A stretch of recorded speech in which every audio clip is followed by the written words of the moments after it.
Hey. Time for another out of this world story from rSpace. I caught my fiance saying, "You will always be the love of my life," to her ex. So I did this. My fiance, female 31, and I, male 33, got engaged in October last year and have been in a relationship for 5 years now. Everything has been great, and I can honestly say that I've never met anyone who comes close to her. She's been the love of my life for sure. I've known her most of my life. We grew up on the same street, just around the corner from each other. Her mom and dad still stay in the same house, and I still stay in the same house I grew up in, which my mom left to me when she passed away in 2014. We still don't officially live together yet, but for all intents and purposes, she lives here. Her parents and her are really close though, and she still has her bedroom there and will occasionally spend the night there, but she's never away from here. Anyway, this morning I decided to go take a walk down to the shops to buy some things, and I was about halfway down, 15-minute walk. I realized I had forgotten my face mask. Masks are mandatory here in shops since the 10th of July. So I had to walk back and get mine. When I walked in the door to grab the mask from the kitchen table, I heard her speaking to someone loudly on the phone in the living room, and she said, "Yeah, but David will always be the love of my life." David is her ex-boyfriend. I don't know a great deal about him, but I know they were in a relationship for 2 years, and it ended a year before we started dating. He also dumped her. I just grabbed my mask and walked back out, and just as I got to the shops, I felt weird and I had to sit down as my mind was going in 1,000 different directions. I eventually got back home and immediately told her I felt sick and sent her back round to her parents' house as I didn't want her to be ill. I'm now lying in my bed wondering what to do, to be honest.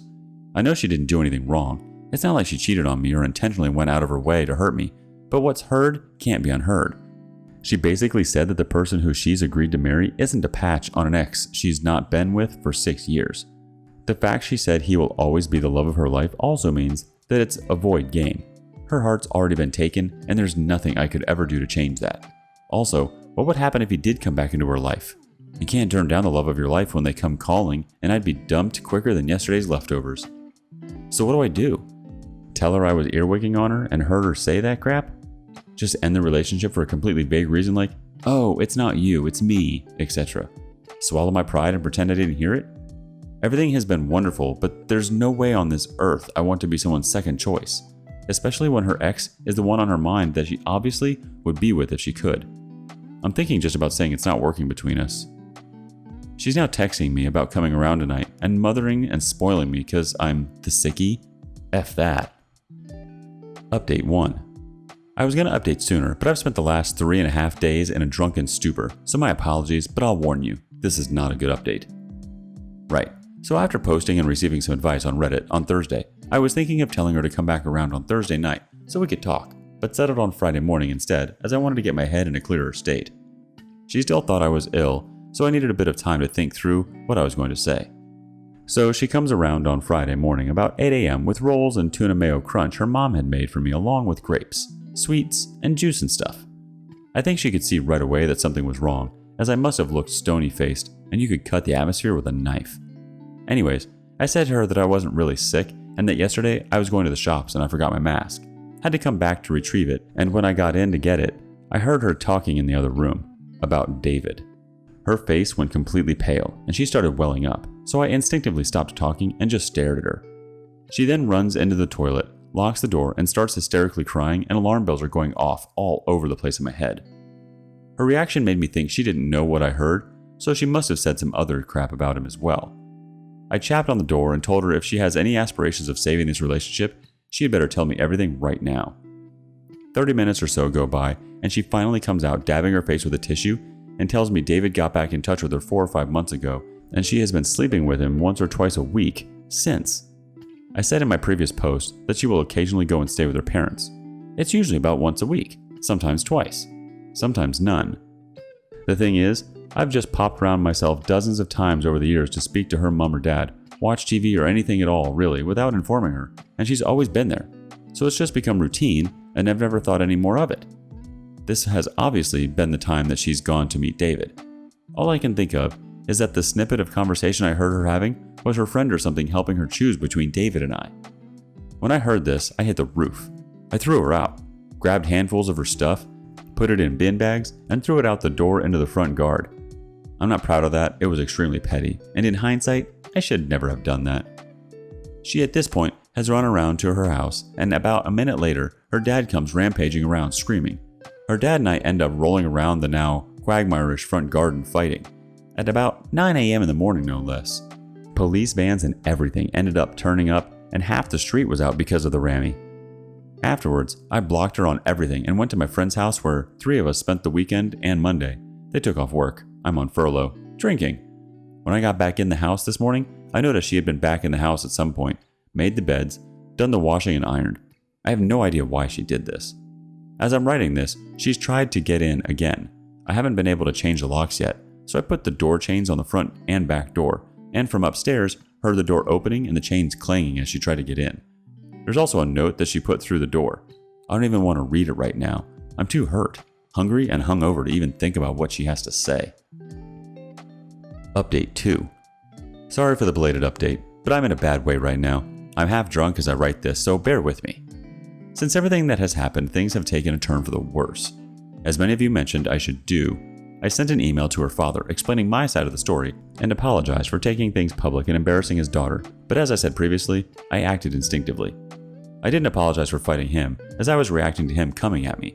He basically told me to F off and accused me of biting his ear for some reason. So that's what was stuck in my teeth. I joke, of course. If you don't laugh, you'll cry. About a week ago, I went outside to find my car keyed right down from the passenger side wing mirror round to the boot. Last Sunday, I was walking down the road to meet a friend at the Arches, a place where we occasionally hang out and walk from an arched bridge, and as I was turning the corner, the local mouth, gossip, called me a disgrace. I said how disgraceful I am, and she told me that I'm a disgrace for beating up my ex-fiance. Let's just be clear here. I never laid a finger on her in my life. Either her father, or someone else is perpetuating this lie, and me throwing her crap out and hosing it has obviously given this an authenticity. I haven't spoken to my ex and she hasn't tried to contact me anymore. I think they're all on the same page now, that I'm the bad guy.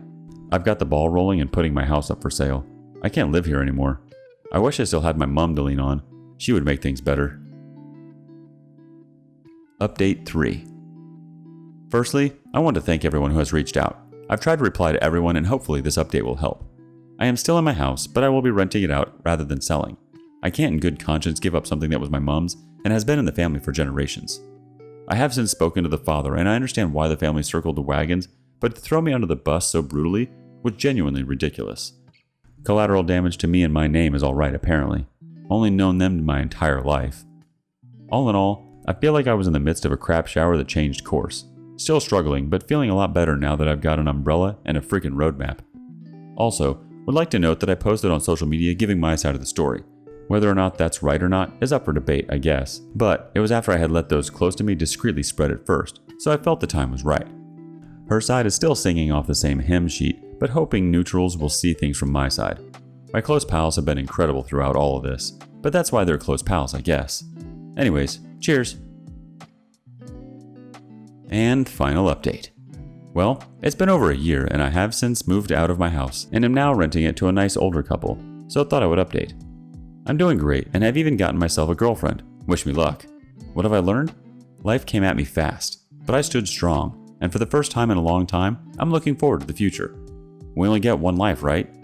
F spending it with someone who would treat me like trash. And now time for some community comments. Your RA resource says, "Congrats, bud. Glad it's all working out. While I almost always say to keep things private, given that she was spreading some real serious allegations, it was good to get your side out there. Not sure where it stands now, but if it's an issue, you should probably seek legal counsel, just in case." Next one comes from Moose8891. "Jesus, you didn't just dodge a bullet, you dodged an artillery shell. In the end, living your life to the fullest will help you move on from the worst breakup. One day she will remember what she did and have nothing but regret, and you will be living your life to the fullest and best you can. Don't waste any more time on her, mentally or physically. She's just wasted energy. Congrats on the new girlfriend and new housing." Last comment comes from I'mV123 Reddit. "OP, I know things look bad right now, but let's just see what you avoided. Marrying a cheater. Being divorced raped by a cheater. The worst thing to me is being cheated and have to pay a cheater for signing off a paper. Could have had kids with her. Then you would be stuck for at least 18 to 21 years on child support, or worse. Having to pay child support for a kid that's not yours because you signed the birth certificate. Being from David. False accused of DV, then in jail. Let's see the good side. You really dodged a bullet. You avoided a crazy family. They didn't even hear your side of the story. You were saved from living a lie for years. Thank God you heard her talking about David.